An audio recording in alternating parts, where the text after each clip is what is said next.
हैलोल्केन और हैलोएरीन में। आज मार्कोनिकॉफ नियम और जो मार्कोनिकॉफ का जो रूल था जिसके बारे में मैंने अपने पिछले वीडियो में बताया था और मैंने कहा था कि मैं उसके मैकेनिज्म के बारे में आपको नेक्स्ट वीडियो में समझाऊँ।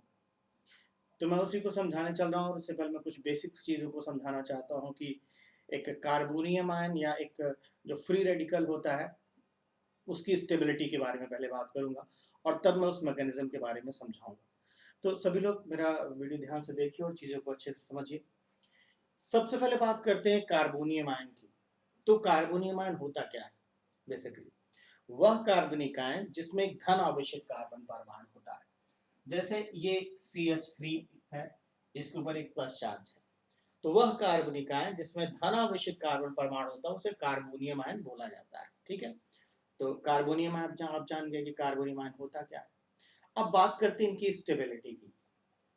तो देखो जैसे ये हमारा 1 डिग्री में आता है, CH3 CH2 प्लस ये 1 degree carbonium ion, CH3 CH3 CH ये हमारा 2 डिग्री कार्बोनियम आयन और CH3 CH3 CH3 ये C प्लस ये हमारा 3 डिग्री कार्बोनियम, 1 डिग्री 2 डिग्री और 3 डिग्री। ठीक है, ये हमारे कार्बोनियम आयन।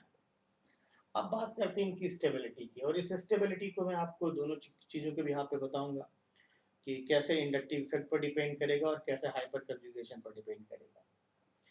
ध्यान दो कि ये सब इसमें जो है वो जो आपके जो कार्बन है वो पॉजिटिवली चार्ज, यानी इनका ऑक्टेट कंप्लीट नहीं है, इनका अष्टक पूरा नहीं है ना। देख रहे हो कार्बन का जो वैलेंस शेल है उसमें एक तरीके से देखो कि इसने 3 कार्बन एटम से शेयरिंग करी है, तो 3 3 6 ही है इसके, यानी जितने हैं सबके वैलेंस शेल में कितने इलेक्ट्रॉन हैं, हर का जो भी पॉजिटिवली चार्ज जिन कार्बन पर धनावेश है उन सब में 6 ही कार्बन है।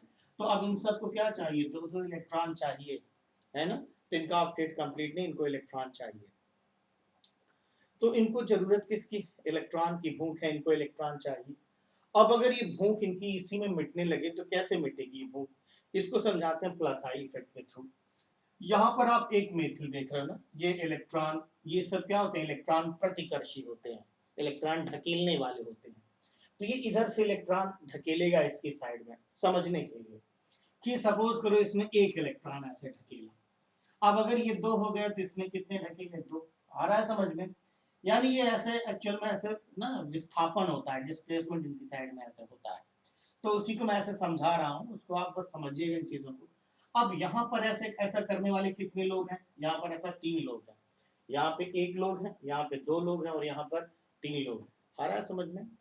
या ऐसे समझो कि सपोज करो इसको 150 रुपए की जरूरत थी, जो C प्लस वाला कार्बन है, तो यहाँ पर ये कितना दे रहा है, ये 50 रुपए दे रहा है, ये कितने दे रहे हैं 100 रुपए, और इन्होंने कितना दिया 150, तो ये फुली सेटिस्फाइड हो गया, ये तो फुली सेटिस्फाइड हो गई, और ये मॉडरेट हुआ सेटिस्फाइड और ये और कम सेटिस्फाइड हुआ। तो आ रहा है समझ में। तो जो ज्यादा सेटिस्फाइड हो गया वो कम, वो लेस रिएक्टिव हो गया। तो आप इधर से इधर देखो, जैसे जैसे प्लस आई इफेक्ट इंक्रीज करता जा रहा है वैसे वैसे उसकी रिएक्टिविटी डिक्रीज करती जा रही है, उसकी क्रियाशीलता कम होती जा रही है। बात समझ रहे हो ना, क्योंकि उसका पेट भरता जा रहा है, उसकी भूख शांत होती जा रही है। यहाँ इसकी भूख को शांत करने के लिए 1 लोग है, यहाँ 2 लोग हैं, यहाँ 3 लोग हैं। जैसे जैसे ये लोग बढ़ते जाएंगे वैसे उसकी भूख शांत होती जाएगी और उसकी जो क्रियाशीलता है वो लगातार क्या होती जाएगी, कम होती जाएगी। आ रहा है समझ में। तो वो लेस एक्टिव होता जाएगा और स्टेबल होता चला जाएगा। तो आपने देखा कि एल्किल समूह, एल्किल ग्रुप जैसे जैसे बढ़ेगा वैसे वैसे प्लस आई इफेक्ट इंक्रीज करेगा, और अगर प्लस आई प्रभाव इंक्रीज करेगा तो उसकी स्टेबिलिटी इंक्रीज करेगी, उसका स्थायित्व इंक्रीज करेगा। एक चीज समझ गया, यानी इसके बिहाफ पे आपने समझा कि 1 डिग्री से ज्यादा स्टेबल कौन होगा, 2 डिग्री, और 2 डिग्री से ज्यादा स्टेबल कौन होगा, 3 डिग्री। ठीक है, ये हो गया इनके स्थायित्व का बढ़ता क्रम। सबको समझ में आया। तो चलो ये स्टेबिलिटी की बात हो गई, और इसी स्टेबिलिटी की बात करते हैं हाइपर कंजुगेशन के बिहाफ पर। अब देखो हाइपर कंजुगेशन क्या होता है। जैसे जनरली तो पाई बॉन्ड बनाने में कौन, डबल बॉन्ड बनाने में, मल्टीपल बॉन्ड यानी बहुल बंध बनाने में कौन भाग लेता है, पाई इलेक्ट्रॉन पाई बॉन्ड बनाते हैं, पाई बॉन्ड के एक पार्ट करते हैं, वहां पे पाई बंध होती है। जब यही सिग्मा करने लगे, कैसे देखो, ये है CH3CH2 यहाँ प्लस चार्ज। इस धनावेशित कार्बन से जुड़ा हुआ ये जो कार्बन है इसे अल्फा कार्बन बोलते हैं, और इस पर ये जितने हाइड्रोजन ये सब अल्फा हाइड्रोजन, ये सब क्या है? Alpha hydrogen.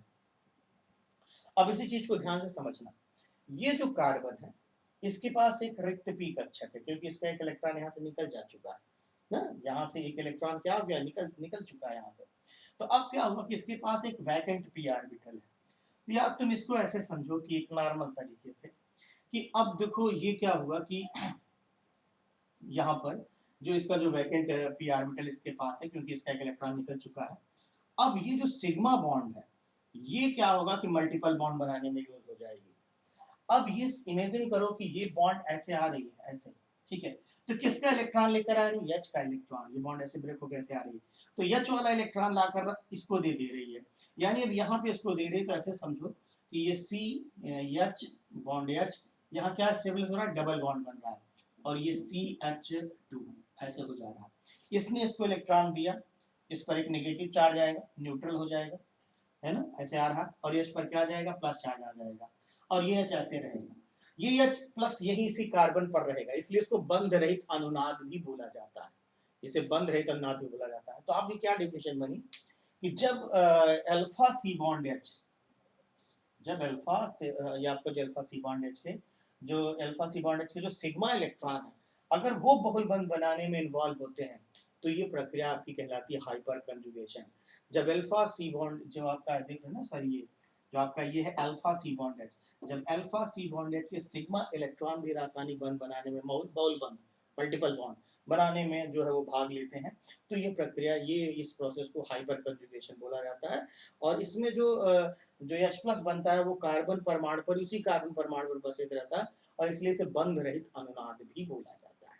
तो आ रहा होगा सबको समझ में कि हाइपर कंजुगेशन क्या है? क्या बोलना बच्चा कि जब अल्फा सी बॉन्ड H के जो सिग्मा इलेक्ट्रॉन है वो अगर बहुल बंध बनाने में इन्वॉल्व होते हैं तो वो प्रक्रिया हाइपर कंजुगेशन कहलाती है। और इस प्रक्रिया में जो H प्लस बनता है वो उसी कार्बन पर रहता है, और इसलिए इसे बंध रहित अनुनाद भी कहा जाता है। तो बच्चा लोग जरा एक चीज यहाँ पे ध्यान से समझो कि यहाँ पर एक अल्फा सी बॉन्ड है, दो अल्फा सी बॉन्ड और तीन अल्फा सी बॉन्ड है, यानी ये जो अनुनादी संरचना बनी है ये ऐसी 3 टाइम बन सकती है। कैसे? मैं यहाँ पे बना रहा हूँ, ध्यान देना। अब ये मैं ऐसे बना सकता हूँ C डबल बॉन्ड और ये H, यहाँ पे H लगाया, अब मैं इसको H प्लस लिख रहा हूँ इस वाले, और ये ऐसे H, ठीक है। और अब इसका जो देखो अगला बना रहा हूँ रेजोनेंस स्ट्रक्चर इसका, तो मैं ऐसे बना दे रहा हूँ कि H और ये H, यहाँ पे H प्लस, यहाँ पे डबल बॉन्ड, और ये CH और ये H। तो अब एक चीज देखो कि जब यहाँ पर 3 अल्फा सी बॉन्ड H थे, 3 अल्फा सी बॉन्ड H थे, तो आपने कहा 3 रेजोनेंस स्ट्रक्चर बने कि नहीं बने? यानी अब जैसे यहाँ पर आप देखो, यहाँ पर 3 अल्फा सी बॉन्ड H है, 3 आपके अल्फा क्या है? सी बॉन्ड H है यहाँ पर, ये देख रहे हो ना, ये इस C से 3 H जुड़े हुए हैं। अब यहाँ पर कितने हो जाएंगे? 6 हो जाएंगे, 6 यहाँ पर अल्फा सी बॉन्ड H है आपका। अब यहाँ पे कितने हैं? 6 हैं, ये देखो 3 इससे 3 इससे, आ रहा है समझ में? और इसमें कितने? 9 हो जा रहे हैं। तो आप एक देख रहे हो कि अल्फा सी बॉन्ड H लगातार इंक्रीज करता जा रहा है। तो कुल मिला के ये जो अल्फा हाइड्रोजन है ये जैसे जैसे इंक्रीज करता जाएगा, इसमें अल्फा हाइड्रोजन कितने? 3, इसमें अल्फा हाइड्रोजन कितने? 6, इसमें अल्फा हाइड्रोजन कितने? 9। तो ये जैसे जैसे अल्फा हाइड्रोजन इंक्रीज करता जा रहा है वैसे वैसे यहाँ पर ये जो आप देख रहे हो कि ये बना ना पी पाई बॉन्ड, ये वाला बॉन्ड, डबल बॉन्ड जो बना है, पी पाई बॉन्ड जिसको आप बोलते हैं, तो ये बॉन्ड बनाने की प्रोबेबिलिटी मतलब क्या होती जा रही है? बढ़ती जा रही है। तो एक तरीके से इसको बनाने की प्रोबेबिलिटी जितनी बढ़ेगी स्टेबिलिटी उतनी बढ़ेगी। पहले ये क्या होता था कि यहाँ पर 3 अल्फा हाइड्रोजन थे तो ये बनाने की प्रोबेबिलिटी 3 टाइम थी ऐसे। अब अगर 6 हुए तो ये पी पाई बॉन्ड बनाने की प्रोबेबिलिटी 6 टाइम हुई, और अगर ये 9 हुए तो पी पाई बॉन्ड बनाने की प्रोबेबिलिटी क्या हो गई? जो है वो 9 टाइम हो गई। तो आपने देखा कि इसी के बनने के बाद तो स्टेबल हो गया, पी पाई बॉन्ड बनने के बाद स्टेबल हो गया। तो अब ये पी पाई जो बॉन्ड बनाने की जो प्रोबेबिलिटी है वो कैसे बढ़ती जा रही? अगर नंबर ऑफ अल्फा हाइड्रोजन बढ़ते जा रहे हैं, जैसे जैसे अल्फा हाइड्रोजन इंक्रीज करते जाएंगे वैसे वैसे पी पाई बनाने की प्रोबेबिलिटी की प्रायिकता, प्रोबेबिलिटी मतलब प्रायिकता लगातार बढ़ती जाएगी। अब जैसे जैसे ये प्रोबेबिलिटी बढ़ती जाएगी उसका स्थायित्व भी क्या होता जाएगा, बढ़ता जाएगा, क्योंकि इसी के बनने के बाद तो स्टेबल हो गया ये ना, इसको तो इलेक्ट्रॉन चाहिए था और वो डबल बॉन्ड बना के उसने अपना पूरा कर लिया, पेट अपना भर लिया। तो ये जो पेट अपना भरा, ये पेट जो है यहाँ पर 3 टाइम कर सकता है, यहाँ पर ऐसा 6 टाइम कर सकता है, यहाँ ऐसा 9 टाइम कर सकता है। तो ये लगातार स्टेबिलिटी क्या होती जा रही, इंक्रीज करती जा रही। तो मैंने आपको हाइपर कंजुगेशन के बिहाफ पर ये दिखाया कि इसकी स्टेबिलिटी कम है, इसकी स्टेबिलिटी और ज़्यादा है, और इसकी स्टेबिलिटी और ज़्यादा है। आ रहा है समझ में? तो ये आपने इंडक्टिव इफेक्ट से भी समझा और आपने हाइपर कंजुगेशन से भी समझा कि किसकी स्टेबिलिटी कम है, किसकी स्टेबिलिटी ज़्यादा है। अब आते हैं हम अब अपने टॉपिक मार्कोनी काफ के रूल पर, क्योंकि मैं थोड़ा आपको ये समझा देना चाहता था ताकि मुझे अपनी बातों को बाद में क्लियर करने में आसानी हो थोड़ा। तो ये मुझे भी इनकी ज़रूरत पड़ने वाली है थोड़ा। और इसी समय मैं एक चीज़ और आपको समझा दूँ कि जैसे मैंने यहाँ पे भी आपको समझाया कि जो है वो स्टेबिलिटी के बारे में, ऐसे मैं आपको फ्री रेडिकल्स के बारे में समझा दूँ, कि मुक्त मूलक के बारे में समझा दूँ कि मुक्त मूलक का क्या है। तो मुक्त मूलक क्या होते हैं? ये वैद्युत उदासीन परमाणु अथवा परमाणुओं के समूह होते हैं जिनमें अवश्य ही एक अयुग्मित इलेक्ट्रॉन होता है। मुक्त मूलक वैद्युत उदासीन परमाणु अथवा परमाणुओं के समूह होते हैं जिनमें अवश्य ही एक अयुग्मित इलेक्ट्रॉन होता है। तो एक तरीके से इनके पास 8 इलेक्ट्रॉन है, इनका भी आज तक पूरा नहीं है। जैसे कार्बन है, तो अब क्या हुआ कि 4 3 7, इसके पास तो 7 इलेक्ट्रॉन है, तो इनका भी आज तक पूरा नहीं, इनको भी अपना पेट भरना है। अब इनके पेट भरने वाले लोग इनके साथ जैसे जैसे बढ़ते जाएंगे वैसे वैसे इनकी स्टेबिलिटी बढ़ती जाएगी। ये भूख शांत करने अपनी और कहीं नहीं जाएंगे, अपने ही घर में पूरा कर लेंगे। कैसे समझाते हैं? जैसे ये आपका CH3 CH2 है, ठीक है, उसके बाद ये CH3 CH3 CH है, उसके बाद ये CH3 CH3 CH है। अब इन C साहब का पेट भरा नहीं है, इनका पेट खाली है। अब इनके इस पेट को भरने के लिए 1 लोग आए, यहाँ भरने के लिए 2 लोग आए, यहाँ भरने के लिए 3 लोग आए। आ रहा है समझ में? तो अब यहाँ 1 लोग आए, 1 मेथिल आया, यहाँ पे 2 मेथिल आया, यहाँ पे 3 मेथिल आया। आ रहा है समझ में? तो जैसे जैसे इनका पेट भरने वाले लोग बढ़ते जाएंगे, इनका पेट शांत होता जाएगा, तो इनकी सेटिस्फाइड होते जाएंगे, इनकी स्टेबिलिटी बढ़ती चली जा रही है। तो 1 डिग्री फ्री रेडिकल से ज्यादा स्टेबल कौन है? 2 डिग्री, और 2 डिग्री से ज्यादा स्टेबल कौन है? 3 degree. 1 degree less than 2 degree and 2 degree less than 3 degree. ये तो मैंने इंडक्टिव इफेक्ट के बिहाफ पे बताया कि जैसे जैसे एल्केन समूह की संख्या बढ़ेगी, प्लस आई प्रभाव बढ़ता जाएगा, वैसे वैसे क्या होता जाएगा कि इनकी स्टेबिलिटी, इनका स्थायित्व बढ़ता जाएगा। अब यही बात अगर हाइपर कंजुगेशन के बिहाफ पर करें, तो ये हमारा CH3 है, सॉरी ये CH3 है बच्चा लोग, और ये CH2 है, और ये हमारे पास एक अनपेयर्ड इलेक्ट्रॉन है। अब ये जो आपका ये आपका अल्फा कार्बन, ये alpha hydrogen alpha hydrogen alpha hydrogen, clear? आ रहा है समझ में? ध्यान देना। अब क्या होगा कि ये जो सिग्मा बॉन्ड है, ये सिग्मा बॉन्ड, वो हाइपर कंजुगेशन में यूज हो जाती है। तो अब ये बॉन्ड ऐसे आ रही है, ये बॉन्ड मतलब यहाँ पे इसका समांगी बंध विदलन हो जाएगा। तो जब इस बॉन्ड का बच्चा समांगी बंध विदलन ऐसे हो जाएगा, तो एक इलेक्ट्रॉन H के पास जाएगा, एक इलेक्ट्रॉन कार्बन के पास आएगा, है ना? जब ये बॉन्ड ऐसे बीच से ऐसे समझो, सॉरी अब ऐसे समझो कि ये बॉन्ड ऐसे बीच से टूट गई। जब ये बॉन्ड बीच से टूटी तो एक कार्बन के पास आएगा, एक हाइड्रोजन के पास जाएगा। ये कार्बन वाला इसके साथ क्या बना लेगा? Double bond. अब देखो स्टेबलाइज किया ना इसको, अब इस तरीके से डबल बॉन्ड बना करके, तो ये जैसे ही पी पाई बॉन्ड बनेगी वैसे ही क्या हो जाएगा? स्टेबल हो जाएगा। और ये इसके पास ये अनपेयर्ड इलेक्ट्रॉन इसके पास ऐसे रहेगा, और यहीं पर कार्बन पर ये हाइड्रोजन रहेगा, इसलिए इसको बंद रहे तो नाक बोला जाएगा। तो आपने देखा कि पी पाई बॉन्ड बनती है, स्टेबल हो गया। और अब ये ऐसा यहाँ पर 3 टाइम कर सकता है, ठीक है, क्योंकि इसमें 3 अल्फा हाइड्रोजन है। अब यहाँ पर 6, यहाँ 3 अल्फा हाइड्रोजन, यहाँ पर हमारे पास 6 अल्फा हाइड्रोजन, और यहाँ पर 9 अल्फा हाइड्रोजन। तो आप क्या देख रहे हो कि जैसे जैसे अल्फा हाइड्रोजन इंक्रीज करते जाएंगे, वैसे वैसे इसकी स्टेबिलिटी भी क्या होती जाएगी? इंक्रीज करती जाएगी। यानी 1 डिग्री से ज्यादा स्टेबल 2 डिग्री, 2 डिग्री से ज्यादा स्टेबल 3 डिग्री। तो मैं कुल मिला के ये समझाना चाहता था पहले कि कार्बोनियम जो आयन होते हैं उसमें 1 डिग्री से ज्यादा स्टेबल 2 डिग्री, 2 डिग्री से ज्यादा स्टेबल 3 डिग्री, और फ्री रेडिकल में 1 डिग्री से ज्यादा स्टेबल 2 डिग्री और 2 डिग्री से ज्यादा स्टेबल 3 डिग्री। तो ये बात सबको समझ में आ गई होगी कि मुक्त मूलक में भी वही ऑर्डर है, और फ्री और क्या कहते हैं कि कार्बोनियम आयन में भी वही ऑर्डर है। अब मैं अपनी मैकेनिज्म पर आता हूँ, जो मैंने मार्कोनिकॉफ नियम के बारे में बात करी है, जो मैंने एंटी मार्कोनिकॉफ नियम के बारे में बात करी है अपने पिछले वीडियो में। अब मैं यहाँ पे बात करता हूँ मार्कोनिकॉफ के नियम की। तो जो मैंने कल अपने वीडियो में बताया कि जो मार्कोनिकॉफ का नियम है वो नियम क्या था कि किसी असममित तथा असंतृप्त कार्बनिक यौगिक की योगशील क्रिया में ऋण विद्युती का भाग सदैव उस कार्बन परमाणु से जुड़ता है जिसके साथ हाइड्रोजन परमाणु की संख्या कम होती है, ये पढ़ाया था। यानी CH3 सिंगल बॉन्ड CH, अब देखो Br यहाँ पर जुड़ेगा क्योंकि यहाँ कम हाइड्रोजन है, और यहाँ पर जुड़ेगा H आकर के, तो इस तरह H यहाँ जुड़ रहा है, Br यहाँ जुड़ रहा है, ये हो जाएगा CH3 और ये बनेगा isopropyl bromide, isopropyl bromide. Clear? अब थोड़ा ध्यान देना, ये मार्कोनिकॉफ का रूल था। अब इस मार्कोनिकॉफ के रूल के मैकेनिज्म को समझे कि यहाँ हो क्या रहा है। तो देखो पहला स्टेप हो गया, स्टेप फर्स्ट, तो HBr ब्रेक हुआ, क्या बनाया, H प्लस NBr माइनस बनाया। एक इलेक्ट्रॉन इसने ही बनाया और एक नाभिक इसने, एक इलेक्ट्रोफिलिक और एक न्यूक्लियोफिलिक बनाया। अब ये जो H प्लस है वो इस पर अटैक करेगा, तो स्टेप 2 ध्यान दीजिएगा, CH3 single bond CH double bond CH2, ठीक है, प्लस H प्लस, राइट बच्चा, ध्यान देना H प्लस है, सब लोग अच्छे समझ। अब सपोज करो कि ये H प्लस जब अटैक करेगा तो इलेक्ट्रोमेरिक प्रभाव के थ्रू ये बॉन्ड ब्रेक हुई, और अब क्या हुआ कि ये इलेक्ट्रॉन इस साइड चला है, बॉन्ड टूटी, इसका वाला इलेक्ट्रॉन इसके पास आ गया। तो जब इसके पास आ जाएगा तो इस पर कौन सा चार्ज आएगा, पॉजिटिव चार्ज आ जाएगा। आ रहा है समझ में?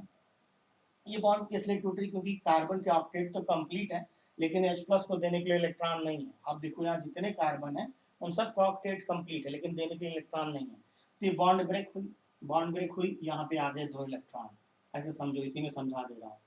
अब ये से बॉन्ड ब्रेक हुई होगी, यहाँ 2 इलेक्ट्रॉन आए होंगे, यानी अब ये स्लाइड बन चुका है कि इसको इलेक्ट्रॉन दे सके। तो इस तरीके से क्या हुआ होगा कि बॉन्ड ब्रेक हुई, यहाँ पे इलेक्ट्रॉन आए होंगे, वो इलेक्ट्रॉन इसको ट्रांसफर हो जाएगा, H प्लस को चला जाएगा। आ रहा है समझ में? तो इस तरीके से जब H प्लस यहाँ पर अटैक करेगा तो ये बॉन्ड ब्रेक होगी। जो पहला रूट है जिसको मैं समझा रहा हूँ, इस पहले रूट को समझो कि यहाँ पर अब प्लस चार्ज आ चुका है क्योंकि ये इसका इलेक्ट्रॉन जा रहा है, इसके पास जा रहा है, और इस पर माइनस चार्ज आया होगा, इस पर क्या आया होगा, माइनस चार्ज आया होगा। आ रहा है समझ में? तो अब ये चूंकि इसको इलेक्ट्रॉन दे रहा है तो इस पर फिर प्लस आएगा, तो प्लस माइनस से न्यूट्रल हो जाएगा और इसके साथ बॉन्ड बना लेगा। तो इस तरह से इस पहले रूट में क्या बनेगा, CH3 सिंगल बॉन्ड CH और ना रहा तो मैं और डिटेल करके इस चीज को समझाऊँ, या चलो वैसे ही समझाता हूँ कि देखो हुआ क्या रहा होगा, कुछ लोगों को हो सकता है तकलीफ हो, ना समझ में आए थोड़ा। अब देखो यहाँ पे H प्लस है, ऐसे समझो, तो ये ऐसे बॉन्ड ब्रेक हुई होगी, पूरा एकदम ओपन कर दे रहा हूँ, ऐसे बॉन्ड ब्रेक हुई होगी। अब ये क्या बना होगा, ये बना होगा CH3 सिंगल बॉन्ड CH, यहाँ पे प्लस चार्ज आया होगा और ये इलेक्ट्रॉन इसके पास गया होगा, ये CH2 माइनस और इसके पास ही लोन पेयर का इलेक्ट्रॉन। अब यही लोन पेयर का इलेक्ट्रॉन ये H प्लस को देगा। आ रहा है समझ में? यानी अब ये यहाँ पर अब समझाते हैं कि इसके इफेक्ट में पहले तो ऐसे बॉन्ड टूटी होगी, फिर उसके बाद सभी लोग ध्यान देना, अब तो समझ गया, अब मैं लिख सकता हूँ उसको। अब देखो अभी चीज समझ तो मैं यहाँ से फिर से उस चीज को ऐसे लिख रहा हूँ। तो अब हुआ क्या कि यहाँ पे ऐसे H प्लस आया हुआ होगा, उसकी वजह से यहाँ पे नेगेटिव चार्ज आ गया होगा और 2 इलेक्ट्रॉन, अब ये इसको इलेक्ट्रॉन इस तरीके से देगा। तो चूंकि इसका इलेक्ट्रॉन जा रहा है, यहाँ पे हो जाएगा CH3 सिंगल बॉन्ड C के ऊपर यहाँ प्लस आएगा और ये H ऐसे जुड़ के CH3 बनाएगा। कौन सा कार्बोनियम आयन बना, 2 डिग्री कार्बोनियम आयन बना। एक रूट तो ये हो गया बच्चा लोग। दूसरा रूट ये हो सकता है कि ये वाली जो बॉन्ड है वो टूटे और इलेक्ट्रॉन इसके पास आ जाए, ये भी तो पॉसिबल है भाई। जैसे ये बॉन्ड टूटी, इलेक्ट्रॉन इसके पास चला गया था, तो जब ये बॉन्ड टूटी इलेक्ट्रॉन इसके पास गया तो इसका इलेक्ट्रॉन चला गया, इसलिए इसके ऊपर प्लस चार्ज आ गया था, इसके ऊपर माइनस आ गया था, माइनस वाले ने इसको दिया, इसके साथ बॉन्डिंग करी तो वहां पे CH3 हो गया। अब अगर ये बॉन्ड टूटती और टूटने के बाद ये इलेक्ट्रॉन भाई इस साइड भी तो आ सकता है, अब यहाँ आ जाता है सपोज करो, तो जब ये इलेक्ट्रॉन यहाँ आता है तो इस पर प्लस चार्ज आएगा, राइट। अब देखो जो ये पहला रूट हो गया, ये फर्स्ट रूट हो गया। अब जरा दूसरा रूट आप देखो क्या हो सकता है। अब इस दूसरे रूट में क्या हो सकता है बच्चा लोग, कि ये जब यहाँ पर इलेक्ट्रॉन आ गया तो इस पर प्लस चार्ज आया और इस पर माइनस आया। अब ये जो माइनस वाला है वो H प्लस के साथ यहाँ से बॉन्डिंग करेगा, ये वाला इसके साथ बॉन्डिंग करेगा। तो जब ये वाला इसके साथ बॉन्डिंग करेगा तो क्या बनाएगा, CH3 single bond CH2 bond, अब CH2 में इस C की यहाँ पर प्लस चार्ज आया। तो सबको समझ में आ रहा होगा, सेकंड रूट फर्स्ट रूट समझ पा रहे हो कि नहीं। ये हमारा फर्स्ट रूट हो गया, ये हमारा सेकंड रूट हो गया। ठीक बच्चा लोग, बात को अच्छे से समझना कि H प्लस ने अटैक करा, ये बॉन्ड टूटी, इलेक्ट्रॉन इसके पास गए, इसके पास गए तो ये नेगेटिव हुआ, ये पॉजिटिव हुआ। जो नेगेटिव हुआ उसके पास लोन पेयर का इलेक्ट्रॉन था, इसने इसके साथ बॉन्डिंग करी, CH3 बना लिया, 2 डिग्री कार्बोनियम आयन बन गया। ये बॉन्ड टूटी, इलेक्ट्रॉन यहाँ पर आए, जब इलेक्ट्रॉन यहाँ पर आए तो इस पर पॉजिटिव चार्ज आया, इस पर नेगेटिव आया, इसके पास लोन पेयर का इलेक्ट्रॉन आए, इसने लोन पेयर का इलेक्ट्रॉन H प्लस को दिया और बॉन्डिंग करी। आ रहा है समझ में, ऐसे दिखा देते हैं, देखो ऐसे डॉटेड से दिखा देते हैं। चलो अब ये इसके साथ बॉन्डिंग करी, H ने इसके साथ बॉन्डिंग करी, तो क्या बन गया CH2 और यहाँ पर आ चुका है पॉजिटिव चार्ज। कौन सा है ये, 1 डिग्री। अब 1 डिग्री 2 डिग्री में अभी पढ़ाया, कौन स्टेबल ज्यादा है, 2 डिग्री, लेस स्टेबल कौन है, 1 डिग्री। यानी मेजर प्रोडक्ट ये होगा, माइनर प्रोडक्ट ये होगा। क्लियर बच्चा लोग, ये मेजर और ये माइनर। अब तुम्हारा कॉन्सेप्ट क्लियर हुआ होगा। अब क्या आएगा, Br माइनस आएगा। अब Br माइनस यहाँ जुड़ेगा, यहाँ पर, क्योंकि ये प्लस है, Br इसको इलेक्ट्रॉन दे रहा होगा। तो अब जरा एक चीज आप समझिएगा कि जब यहाँ पर ऐसे समझो कि यहाँ लिखता हूँ, स्टेप थर्ड यहाँ पे लिखता हूँ ना, बात को अब तो तुम्हारा कॉन्सेप्ट क्लियर है कि ये CH3 clear, single bond CH, यहाँ पे प्लस चार्ज, यहाँ CH3, ठीक है। थोड़ा जगह कम पड़ रही है, इसको मैं थोड़ा मिटा देता हूँ इस टाइम, राइट, यहाँ बगल में लिख देता हूँ 1 डिग्री माइनस, क्लियर। अब देखो ये, अब ये Br माइनस है, ठीक। अब ये Br माइनस यहीं पर तो अटैच हो, ये इसको लोन पेयर का इलेक्ट्रॉन देगा। अब ये जब इसको ऐसे लोन पेयर का देखो इलेक्ट्रॉन देगा तो यहाँ बॉन्डिंग करेगा और बनाएगा CH3 CH CH3 and Br। अब जरा आप अपना फाइनल प्रोडक्ट देखो, इस फाइनल प्रोडक्ट में Br वहीं आकर जुड़ा है जहां हाइड्रोजन नंबर कम से कम है। तो हो गई प्रूफ मार्कोनिकॉफ रूल का। ये तो कह रहा है कि हाइड्रोजन वहां जाकर के अटैच होता है, वो नेगेटिव आयन वहीं जाकर के अटैच होता है जहां पर नंबर ऑफ हाइड्रोजन कम से कम होते हैं। तो आपने देखा कि नंबर ऑफ हाइड्रोजन यहाँ कम से कम थे, वहीं जाकर के Br अटैच हो। तो क्लियर हुआ होगा सबका कॉन्सेप्ट। अब नेक्स्ट आते हैं एंटी मार्कोनिकॉफ रूल के बारे में, मैंने कल बात करी थी, अब उसके बारे में बात कर लेते इसी समय। ये सबको समझ में आ गया होगा। अभी इसीलिए मुझे इतनी देर तक आपको कार्बोनियम आयन का अस्थायित्व बताना पड़ा, मुक्त मूलक का अस्थायित्व बताना पड़ा, हाइपर कंजुगेशन के आधार पर स्टेबिलिटी बतानी पड़ी ना, इसी सारी चीज़ों के लिए, क्योंकि मैं चाहता था, पता नहीं कितने बच्चों को बेस पता है कि नहीं है, क्लियर है। अब देखो सॉरी हिंदी लिख उठा है, एंटी मार्कोनिकॉफ का नियम कल बताया था। एंटी मार्कोनिकॉफ का नियम क्या होता है कि CH3 bond CH, double bond CH2, ये हमारा प्रोपीन, इसको हम HBr से रिएक्ट कराते थे, ठीक है। बेंजोइल पेरोक्साइड C6H5CO का whole twice O2, benzoyl peroxide के प्रेजेंस में रिएक्ट कराते थे। और ऐसा कराने के बाद हम लोग ऐसा बोलते थे कि अब यहाँ पर जो नेगेटिव आयन होगा, जो ऋण विद्युती का भाग होगा इस योगशील क्रिया में, वो उस कार्बन से जुड़ेगा जिसके साथ हाइड्रोजन की संख्या अधिक होगी, यानी यहाँ आकर के जुड़ने वाला है, यानी H यहाँ जुड़ने वाला है और Br यहाँ जुड़ने वाला है, यानी ये हो जाएगा CH2 एंड ये हो जाएगा CH2Br, यानी बन जाएगा प्रोपिल ब्रोमाइड, प्रोपिल ब्रोमाइड बनेगा, ठीक है। चलो बनने दो। अब इसकी मैकेनिज्म को समझते हैं कि ये हुआ तो कैसे हुआ होगा, ठीक है। तो मैकेनिज्म में सबसे पहला है प्रारंभिक पद। अब ये एक मुक्त मूलक जो है वो प्रतिस्थापन अभिक्रिया है, वो योगात्मक अभिक्रिया, सॉरी। अब यहाँ पे ये है बेंजोइल पेरोक्साइड C6H5CO का होल ट्वाइस, तो इसको ऐसे लिख सकते हैं C6H5CO bond bond bond OC6H5, ठीक बच्चा। अब इसका होगा समांगी बंध विलयन, होमोलिटिक बॉन्ड फिजन होगा, और ये जो साझे का इलेक्ट्रॉन है वो उसका इक्वल डिस्ट्रीब्यूशन हो जाएगा दोनों के बीच में, तो ये बना लेगा C6H5COO, C6H5COO ये फ्री रेडिकल, ठीक है। तो ऐसे ये भी बनेगा तो मैं आगे 2 लगा देगा, यानी 2 ऐसे बन जाएंगे, यानी 2C6H5COO फ्री रेडिकल ऐसे 2 बनेंगे। इतना समझ में आया। अब ये जो हमारा जो फ्री रेडिकल है वो आता है संचालन पद। संचालन पद, अब संचालन पद में देखो क्या हो रहा है, C6H5COO जो फ्री रेडिकल है वो HBr के साथ भी ऐड करेगा और क्या बना लेगा। अब देखो ये HBr का भी समांगी बंध विदलन होगा, ऐसे समझो, ये ऐसे HBr ऐसे होगा, एक H के पास जाएगा, एक Br के पास जाएगा, तो H वाला इसके साथ शेयरिंग करेगा और क्या बना लेगा, C6H5COOH प्लस बनेगा Br फ्री रेडिकल, बन गया Br फ्री रेडिकल। अब देखो अगला स्टेप देखो, अब आता है CH3 single bond CH double bond CH2 plus Br free radical, खूब ध्यान से समझना। अब इसका होगा समांगी बंध विदलन, इस समांगी बंध विदलन से क्या होगा कि एक इलेक्ट्रॉन इनके पास जाएगा, एक इलेक्ट्रॉन इनके पास जाएगा, ठीक, चलो इनका होमोनैटिक बॉन्ड फिजन होगा, एक इनके पास आएगा, एक इनके पास आएगा, आ रहा है समझ में, ऐसे एक बॉन्ड ऐसे टूटेगी, तो इस बॉन्ड के टूटने से क्या होगा कि एक इलेक्ट्रॉन इनके पास जाएगा, एक इनके पास जाएगा। अब इस वाली इलेक्ट्रॉन से इसने ऐसे शेयरिंग कर ली, साझा कर लिया, समझ में आ रहा है, बॉन्ड टूटी होगी, हाँ तो मैंने आपको समझाने के लिए ऐसे बनाया था। तो अब क्या होगा कि ये बॉन्ड ऐसे ब्रेक करेगी, एक इनके पास जाएगा, एक इनके पास, अब ये इनके वाले से ऐसे साझा कर लिया, तो जब साझा कर लिया तो बना क्या, ध्यान समझना, CH3 single bond CH bond CH2 Br, इनका वाला बच गया, ठीक है, देखो ये वाला बच गया, ये वाला तो इन्वॉल्व हो गया, Br के साथ बॉन्ड बनाने में चला गया, ये हमारा बन गया 1, ये हमारा बन गया 2 डिग्री फ्री रेडिकल। कैसे, इस कार्बन पर अनपेयर्ड इलेक्ट्रॉन है, इससे 2 कार्बन सीधे जुड़े हुए हैं, ये 2 डिग्री मुक्त मूलक हमारा बना, ठीक बच्चा।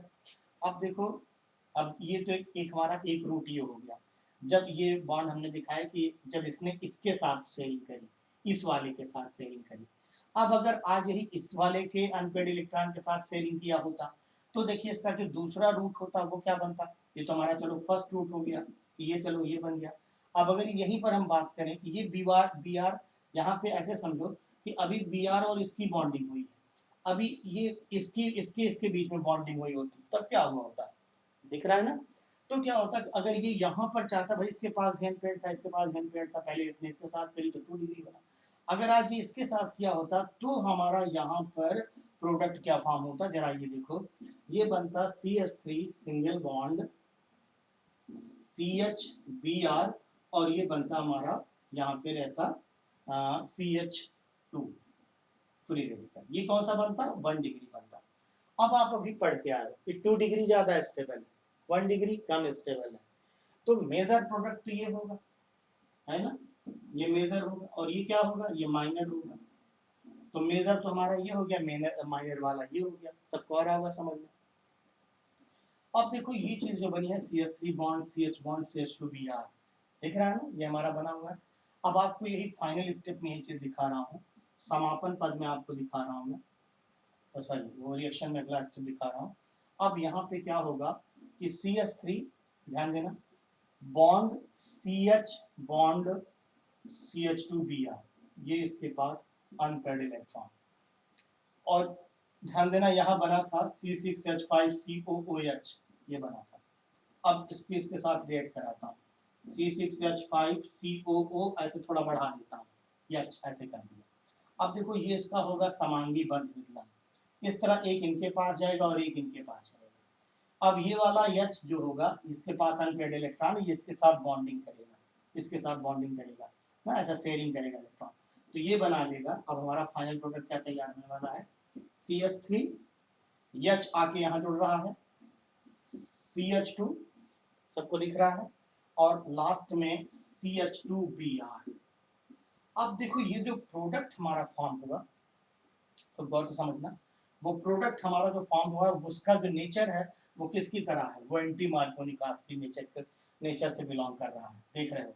और साथ में क्या बनेगा, साथ में बनेगा C6H5COO फ्री रेडिकल, तो तो ऐसे बहुत सारे फ्री रेडिकल बनेंगे। अब आते हैं समापन पद में। समापन पद ध्यान देना, और मेरी राइटिंग खराब है लेकिन आपको ज्ञान पूरा मिलेगा। आप देखो C6H5 CO फ्री रेडिकल, ऐसे बहुत सारे बनेंगे। C6H5 COO फ्री रेडिकल दिख रहा होगा बच्चा लोग, और ये आपस में अब देखो ये क्या बना लेगा, ये बना लेगा वही C6H5 CO का होल ट्वाइस O2, ये फिर से रिएक्शन शुरू। तो समझ में सबको आया होगा। तो इस तरह से तुमने देखा कि यहाँ पर जब ये बॉन्ड ब्रेक हुई, जब इसका समांगी बंध विदलन हुआ, इलेक्ट्रॉन इनके पास गया, इनके पास गया। जब इसने इसके साथ शेयरिंग करी या इस वाले अनपेड इलेक्ट्रॉन के साथ बॉन्ड फॉर्म करी, तब उस समय 2 डिग्री बना, और जब इसके साथ बॉन्डिंग करी तब 1 डिग्री बना। और आप जानते हैं 2 डिग्री ज्यादा स्टेबल है किससे, 1 डिग्री से। तो आपका जो फाइनल प्रोडक्ट बन रहा है उसमें देखो Br कहाँ जुड़ा है, उस कार्बन से जुड़ा है जिसके साथ हाइड्रोजन नंबर्स ज्यादा थे। ये हो गया एंटी मार्कोनिकॉफ नियम का प्रूफ। तो आपको क्लियर होगा इसका कॉन्सेप्ट। अब इसके आगे की चीजें नेक्स्ट वीडियो में।